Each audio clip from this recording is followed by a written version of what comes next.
영락 여상에 말하자면 미술 강사를 했는데 그거를 미술 교사로 했다. 이제 정교사죠. 그러니까 이게 완전히 틀린 겁니다. 그다음에 서일대학교나 국민대학교나 한림성심대나 이쪽에 보면은 전부 허위 학력을 가지고서 거기에 이제 강사를 하든 교수를 하든 뭐 이런 식으로 해온 겁니다. 그리고 이게 한두 개가 아닙니다. 그렇기 때문에 그렇게 만약에 공격을 한다면은 국민의힘은 이재명 후보 본인의 그 석사학위 논문 표절을 갖고 나올 거예요. 논문을 없애버렸어요. 예, 근데 논문을 없애버렸는데 최근에 다시 국립중앙도서관에 등장했거든요. 그러니까 그게 무슨 얘기냐면요. 그리고 본인도 그 표절을 시인했거든요. 문재인 후보 치매 서울도 있었고요. 그 이회창 후보를 낙선시킨 아들 병역 비리 의혹도 있었고 박근혜 후보하고 허경영 후보 결혼설도 있었어요. 저는 이거는 또 처음 알았어요. 이 이슈는 그러면 지지율에 영향을 미칠까요, 안 미칠까요? 그 윤석열 후보 부인 김건희 씨 관련 논란입니다. 민주당이 김건희 씨의 이력서 허위 기재 의혹을 폭로를 했는데요.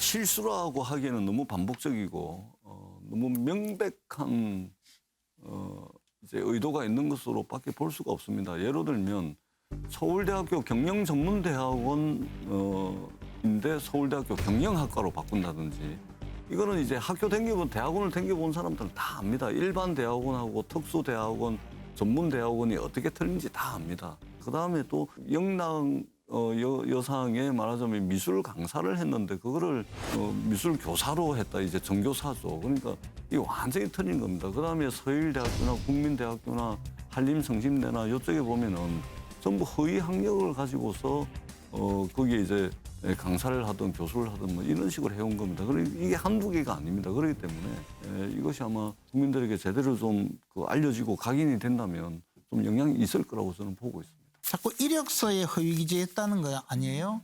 근데 우리나라 어떤 기관도 이력서에 기재한 거에 대해서는 근거를 내라고 하거든요. 영락여상 미술 강사인데 영락여고 미술교사라고 썼다면 재직증명서 있어요. 그거 하나 첨부하거든요. 국민대 겸임교수 임용 당시에도 서울대 경영전문대학원 경영전문석사인데 서울대 경영학과 석사라고 쓴 것이 그냥 있다 하더라도 반드시 석사학위증을 붙이게 돼 있어요. 그럼 거기 보면 다 나와요. 저는 뭐 그 카드가 나오면 바로 또 다른 카드가 나오기 때문에 상세되고도 남을 거라고 생각하거든요. 또 수익한 펴져요, 그죠? 왜냐하면은 그렇게 만약에 공격을 한다면은 국민의힘은 이재명 후보 본인의 그 석사학위 논문 표절을 갖고 나올 거예요.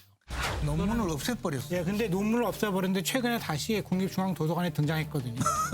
그러니까 그게 무슨 얘기냐면요. 그리고 본인도 그 표절을 시인했거든요. 그렇다면 이 문제는 본인의 표절이 중요한가 아니면은 상대방 후보의 부인의 그 허위 그 학력 기재가 더 무거운가. 그것도 결혼하기 20년 전에. 그렇게 따지면요. 제가 보기에는 민주당이 당해낼 수가 없어요. 지금 왜냐하면요.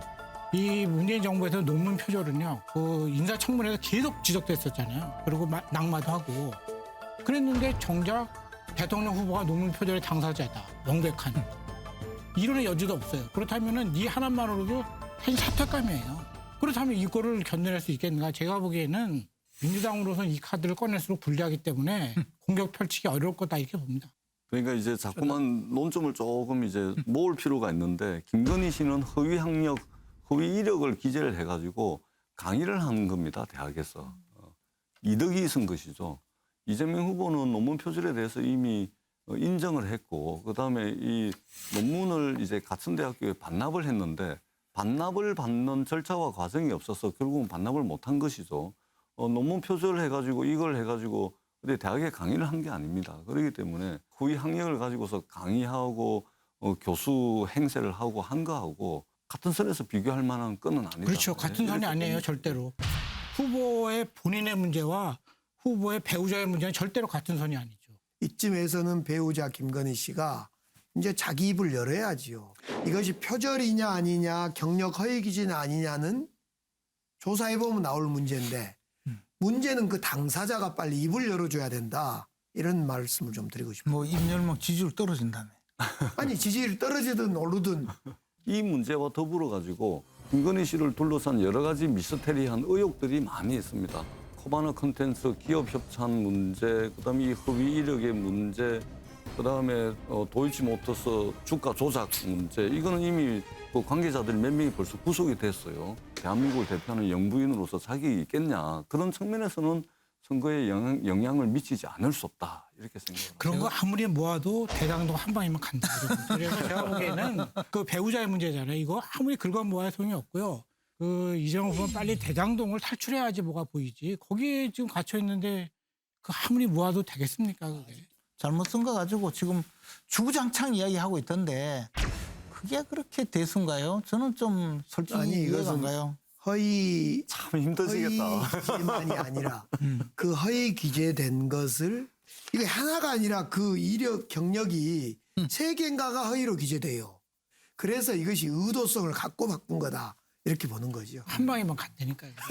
대장동은 안 가요. 아니 그 표절 하나로 가요 그냥. 네, 김재원 최고위원의 판도라 윤석열 지지율은 투표 날까지 계속 올라간다. 한 줄 평 부탁드립니다. 그럴 리는 없다.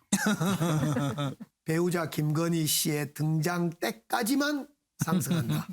오늘까지만. 너무 야박하다. 좀 심하다. 너무 야박. 내일까지는 좀 양보해 주세요.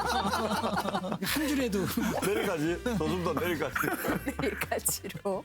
다음은 강기정 전 수석께서 준비한 판도라 열어보겠습니다. 대선이 시작됐습니다. 이제 본선이 정말 본격화됐는데요. 대선이 되면 가짜 뉴스하고 따라온 이것이 꼭 있습니다. 빨라진 대선 시계 땡땡이 시작되었다. 정답. 빨라진 대선 시계 압승이 시작되었다. 땡, 제가 보다도 땡인가요?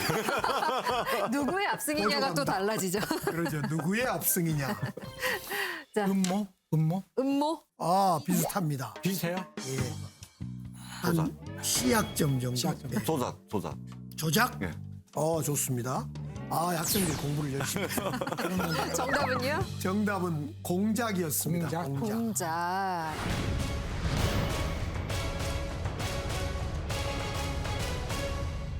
대선이 다가오면서 이 가짜 뉴스가 판을 치는데 그냥 가짜 뉴스면 고치면 금방 되는데 우리가 김대엽 병역비리 때의 가짜 뉴스 공작 이걸 민주당이 했지. 가짜 뉴스를 안 그러고 공작이라고 그러잖아요. 바로 그 당시 그다음에 BBK 사건도 이것은 가짜 뉴스 차원을 훨씬 넘어요. 특히 가장 공작을 했지. 컸던 것이 2012년 국정원 댓글 사건. 이건 국가 권력이 완전히 공작을 편 대표적인 사건입니다. 최근 들어서 이 김용판 의원의 돈다발 국감장에서 흔들었던 사건. 그건 아직 몰라요. 이것도 아무튼 공작 냄새가 많습니다. 조폭 공작인데. 그래서 이런 공작이 판을 치는데 가짜뉴스는 특징이 몇 가지가 있어요. 속도가 매우 빨라요. 아주 속도가 빠르고 두 번째로 반드시 반드시죠. 상황 처리해.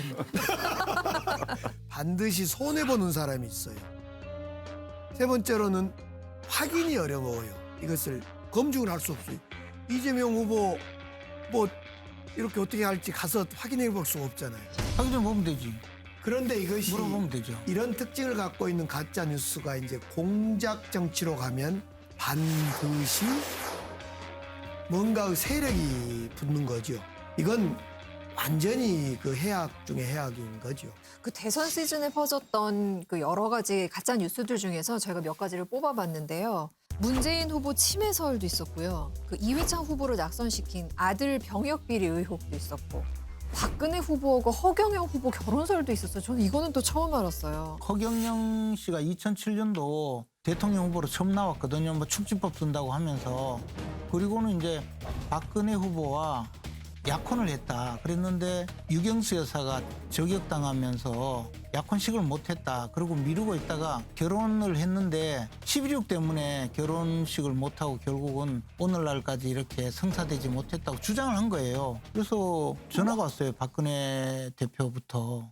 아니 왜 가만히 계시는 거예요? 이러는 거예요. 그래. 예, 뭐 말입니까? 했더니 허경영 저 사람이 나하고 약혼했다고 하고 결혼했다고 하는데 왜 가만히 있냐는 거예요. 제가 법률 대리인을 하고 있었거든요. 아니 뭐 약혼했는지 결혼했는지 내가 알 수가 없으니까 이렇게 이야기하면 진짜 화낼 것 같아서 그렇게 이야기를 못하고 그러면 어떻게 하면 좋겠습니까 하니까 당장 고소를 해달라는 거예요. 근데 이게 문제가 아무도 모르잖아요. 허경영 씨가 그때 이야기한 게 자기하고 박근혜 그리고 박정희 대통령, 유경수 여사 4명밖에 모른대요. 이걸 비밀 결혼을 해가지고. 근데 두 분은 안 계시고 둘은 말이 다르니까 고소를 하면 대지를 해야 되잖아요. 네. 그럼 대질 조사가 되겠어요? 안 될 거 아니에요. 그럼 이게 고소인이 나가서 대질 조사도 안 받고 이렇게 되면 어떻게 되냐면 이 사건은 증거 불충분으로 무혐의가 돼요. 그럼 고소했다가 무혐의 되면 이게 결혼식 한 게 되잖아요. 그래서 내가 자칫 잘못하면 이런 문제가 된다 하니까 그러면 가만히 놔두라는 거냐고. 그래서 결국 이제 고소를 했죠. 예. 했는데 이분이 이제 결정적인 실수를 한 게 고소하니까 난 그런 말 한 적이 없다고 우긴 거예요. 근데 이제 제가 전주 우석대학에서 마이크 잡고 내가 결혼했다고 막 떠드는 동영상을 찾아가지고 검찰에 갖다 줬죠. 그래서 구속됐죠. 네. 징역 1년 6월. 아, 또 이 역사의 산 증인이 여기 계시니까. 근데 그 가짜 뉴스가 이제 좀 주의할 점이 있는데요. 지금 말씀하신 거를 들어보면 듣는 순간 다 알 수 있어요. 이게 다 가짜구나. 근데 요즘은 가짜 뉴스가 진화를 했어요. 부분적으로 사실인 거를 심어놔요, 몇 개를.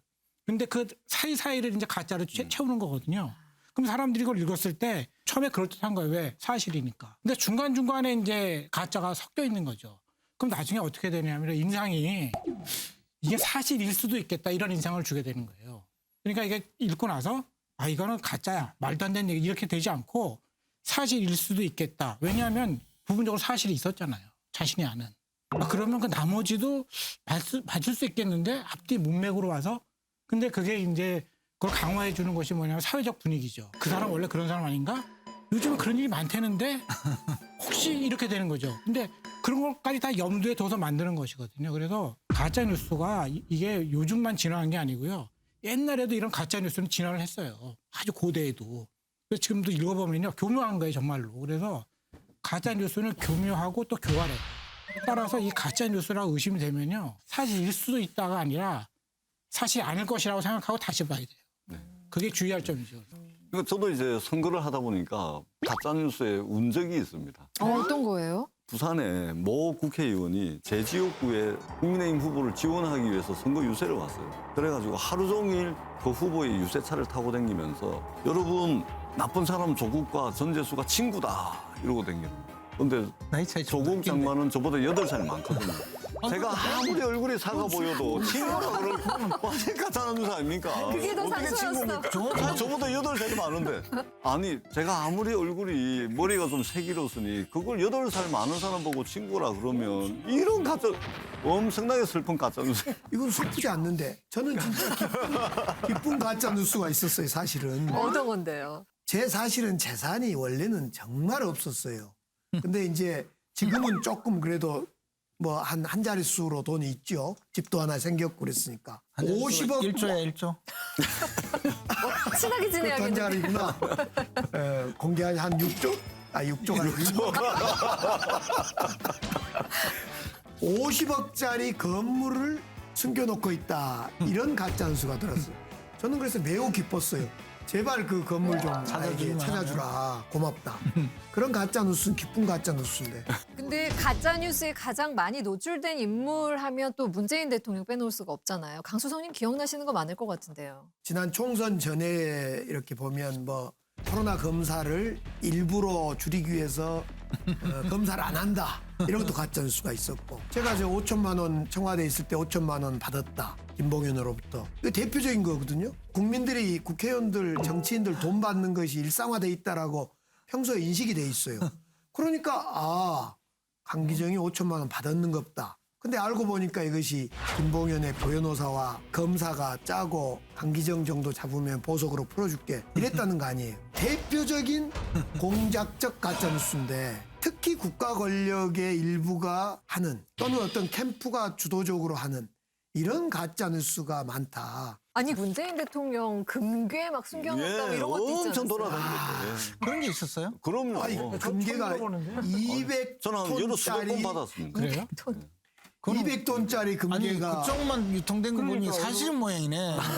아니 근데 그 우리는 몰랐지? 온라인상에 많아요. 전혀 뭐. 문재인 대통령 검게 치면 쫙 나와요. 왜 금괴를 갖고 계시지 그분이? 어디서 찾았지? 가짜뉴스 유포냐? 진짜로 만드시려고. 진짜로 만들어 지금. 아니 진짜 처음 들었어요. 나도 저도 처음 들어. 원래 가짜뉴스 만든 사람들은 같은 편들한테 안 보내요. 상대편들한테 보내요. 그러니까 그렇죠. 그게 가짜뉴스니까 우리한테 온 거죠. 아니 그쪽에 보내면 문재인 뭐 할 대통령 거야? 검게. 우리한테 보내야 문재인 대통령에 대한 증오심을 만들지. 어떻든 가짜뉴스는 역사와 전통을 자랑하는 가장 오래된 선거운동 방식입니다. 그렇기 때문에 없어져야 됩니다. 이제는 이러한 선거운동 방식은 정말 가짜뉴스다. 없어져야 됩니다.